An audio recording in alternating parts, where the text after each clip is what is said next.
से याकूब अली हमारे साथ जुड़ रहे हैं फोन लाइन पर। याकूब जी नमस्कार, पूछिए क्या जानना है आपको। हाँ सर नमस्कार।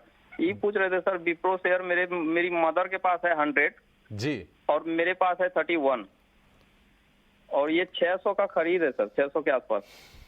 600 की खरीद है, 400 रुपए के आसपास का शेयर है और हम देख रहे हैं कि आईटी स्टॉक्स के लिए लगातार चैलेंजेस बनी हुई है। जिस तरह से एट्रिशन का लेवल है, जिस तरह से उनके मार्जिन पर दबाव है और कहीं ना कहीं कॉस्ट बढ़ने के चलते कंपनियों की जो स्थिति है वो गड़बड़ हो रही है। और अमेरिका में जिस तरह से रिकॉर्ड लेवल्स पर महंगाई के आंकड़े आते हुए दिखे हैं और उसके चलते भी लगातार प्रेशर बना है आईटी स्टॉक्स पर।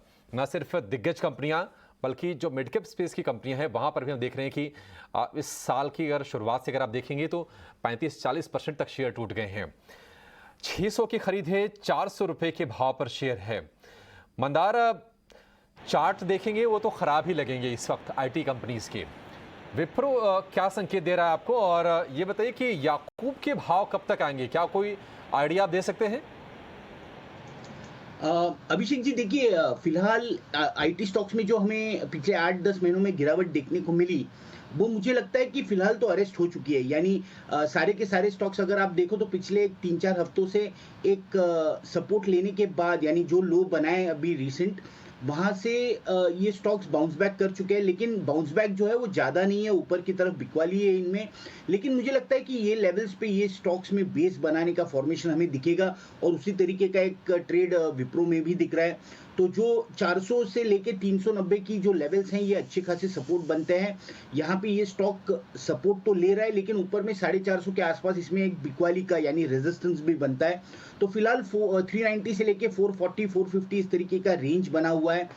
जब ये रेंज ऊपर ब्रेक करके ऊपर चलेगा तब हम ऊपर के टारगेट्स इसमें डिसाइड कर पाएंगे, तब इसमें 600 वाला लेवल भी एक्टिवेट हो जाएगा। लेकिन मुझे लगता है कि जिस तरीके के बिकवाली के बाद बिकवाली का दौर हमने इन स्टॉक्स में देखा है, तो ये जो कंसोलिडेशन है ये मुझे लगता है कि 3 से 6 महीने तो जरूर चलेगा।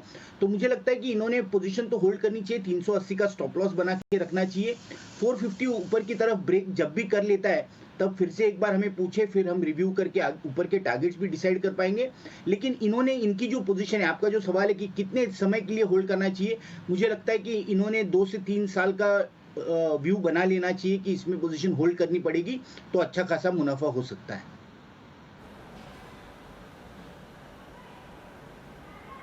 ठीक है, तो ये राय विप्रो में आपको दे दी गई है। अब आगे बढ़ते हैं और व्हाट्सएप के जरिए करण उपाध्याय जी का सवाल हमें आया है। ऑन मोबाइल ग्लोबल पर इनका सवाल है। 2000 शेयर्स 153 पर इन्होंने लिए हुए हैं।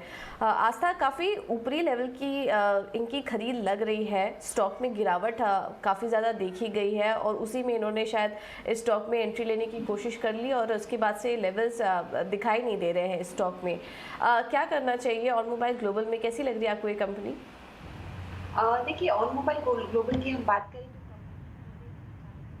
तो लेकिन जिस तरह से इन्होंने काफी स्तर पे ऐसा लगता है कि जाने में बिल्कुल समय लगेगा, तो थोड़ा सा यहाँ पे इनको वेट करना चाहिए ऑन मोबाइल ग्लोबल की, अगर मैं स्पेसिफिकली बात करूँ।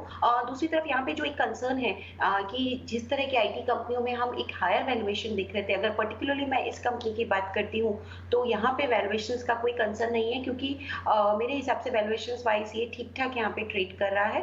दूसरी तरफ जो नतीजे भी इस कंपनी ने यहाँ पे दिखाए थे अपनी तिमाही में, वो यहाँ पे अच्छे ही माने जाएंगे, क्योंकि लास्ट ईयर सेम क्वार्टर में तो अगर मैं अदर इनकम और इन सबको हटाती हूँ तो एक तरह से नेगेटिव यहाँ पे लॉसेस थे, तो ईयर ऑन ईयर पे एक तरह से टर्न अराउंड हुआ है, जो कि एक पॉजिटिव संकेत होता है किसी भी कंपनी के लिए। तो मेरे हिसाब से क्वार्टरली नतीजे भी यहाँ पे ठीक ठाक है। थोड़ा सा यहाँ पे ये वेट करें, मेरे को लगता है आगे जाते हुए स्थिति सुधरती हुई नजर आएगी और इनकी कॉस्ट प्राइस इन्हें बिल्कुल यहाँ पे दिखने को मिलेगी। 3 महीने के नजरिए से होल्ड करने की सलाह है ऑन मोबाइल ग्लोबल को। ठीक है, 3 महीने के नजरिए से ऑन मोबाइल ग्लोबल को होल्ड करने की सलाह है। आगे बढ़ेंगे।